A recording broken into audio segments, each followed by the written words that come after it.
हर हर महादेव। देखिए मेरे प्यारे मित्रों, आप लोग वीडियो को लाइक और चैनल को सब्सक्राइब नहीं करना चाहते हैं तो कोई बात नहीं, मत करिएगा, लेकिन इस कहानी को अंत तक जरूर सुन लीजिएगा। यह कहानी बहुत ही अद्भुत है। देखिए मेरे प्यारे मित्रों, आज की यह चर्चा, आज की यह कहानी कोई साधारण कहानी नहीं है। यह एक ऐसी सत्य घटना और भाव है जो यह सिद्ध कर देगी कि मेरा भोला सब देखता है, वो किसी का कर्ज नहीं रखता। आज की कथा सुनकर अगर आपकी आंखों में आंसू न आ जाए तो कहिएगा।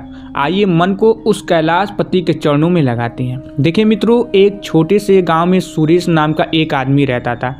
सुरेश बहुत अमीर नहीं था, वो मजदूरी करता था, दिन भर ईंट पत्थर ढोता और शाम को जो रूखा सूखा मिलता उसी में हर हर महादेव कहकर खुश रहता। सुरेश का एक ही नियम था, चाहे पेट खाली रहे पर अगर दरवाजे पर कोई ज़रूरतमंद आ जाए तो वो खाली हाथ नहीं जाएगा। देखिए, एक तूफानी रात थी, बारिश ऐसे ही हो रही थी जैसे आज आसमान फट ही पड़ेगा। सुरेश अपनी टूटी हुई झोपड़ी में बैठा था, तभी उसे बाहर किसी के रोने की आवाज़ आई।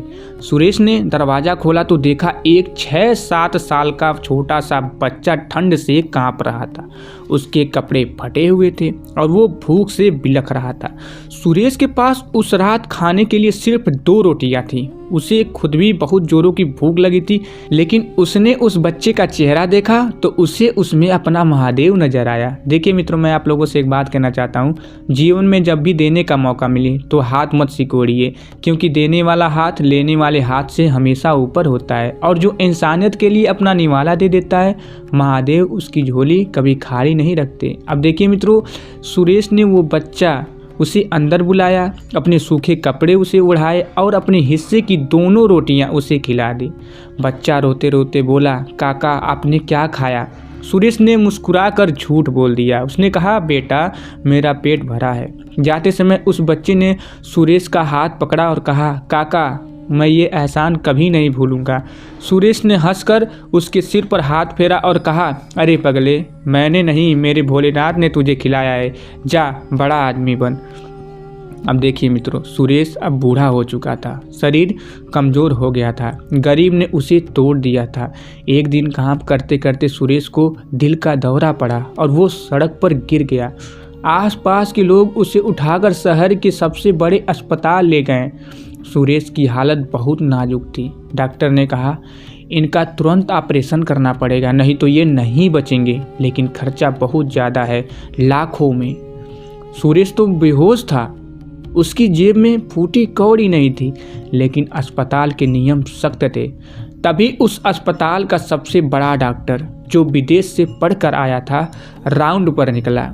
उसने फाइल देखी और मरीज का नाम पढ़ा, सुरेश। फिर डॉक्टर ने आईसीयू में जाकर सुरेश का चेहरा देखा। वो बूढ़ा झुर्रियों वाला चेहरा, डॉक्टर के कदम वहीं जम गए। उसे कुछ याद आया। उस डॉक्टर ने तुरंत आदेश दिया। उसने कहा, इस मरीज का ऑपरेशन अभी होगा और सबसे बेहतरीन टीम करेगी, इसकी जिम्मेदारी मेरी है। ऑपरेशन घंटों चला। यमराज से लड़कर डॉक्टर ने सुरेश को बचा लिया। जब सुरेश को होश आया तो उसके सामने मौत तो नहीं थी, लेकिन एक चिंता थी, बिल की। उसने सोचा, जान तो बच गई पर लाखों का बिल कैसे भरूंगा, मैं तो गरीब मजदूर हूँ। कांपते हाथों से उसने नर्स से बिल मांगा। नर्स ने उसे एक लिफाफा दिया। सुरेश की आंखों में आंसू थे।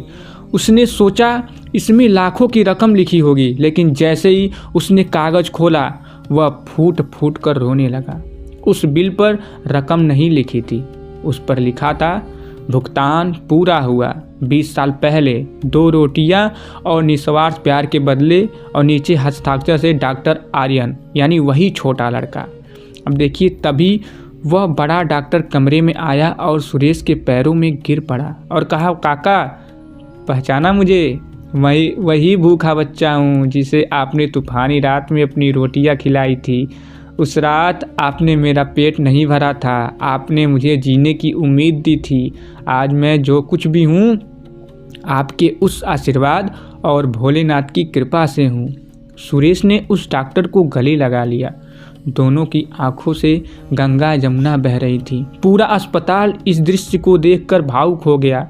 देखिए मित्रों, एक बात कहता हूँ, कर्म का थप्पड़ इतना जोर से पड़ता है कि गूंज सालों तक सुनाई देती है, लेकिन अगर कर्म अच्छा हो तो उसकी गूंज दुआ बनकर लौटती है। किसी का किया हुआ व्यर्थ नहीं जाता, ब्याज समेत वापस आता है। अब देखिए मित्रों, सुरेश ने आसमान की तरफ देखा और हाथ जोड़कर कहा, हे शंभू, तेरी लीला तू ही जाने। मैंने तो सिर्फ 2 रोटियां दी थी, तूने तो मुझे नया जीवन दे दिया।